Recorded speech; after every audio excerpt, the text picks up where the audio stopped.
మీ అందరికీ ఒక మాట చెప్పనా?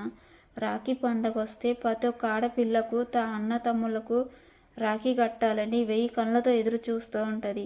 కొంతమందికి అదృష్టం ఉండదు, కానీ కొంతమందికి అన్న తమ్ముళ్ళు ఉన్నా కూడా రాఖీ కట్టే అదృష్టం ఉండదు.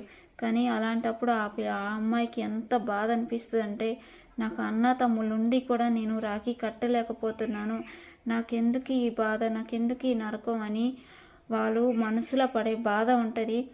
ఇంటి పక్కన వాళ్ళు, ఇంటి ముందు వాళ్ళు అన్న తమ్ముళ్ళకు రాఖీ కడతా ఉంటే, నేను మా అన్నకు మా తమ్ముడికి రాఖీ కట్టలేకపోతున్నాను, నాకు అన్న తమ్ముళ్ళు ఉన్నారు అయినా నేను కట్టలేకపోతున్నాను అని ఎంత కుమిలి అమ్మాయి బాధపడుద్ది అంటే, అలాగా పడే వాళ్ళకు మాత్రమే తెలుసుద్ది.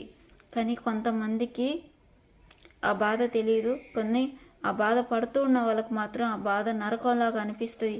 అలాంటి ప్రాబ్లం ఫేస్ చేసేవాళ్ళు చాలామంది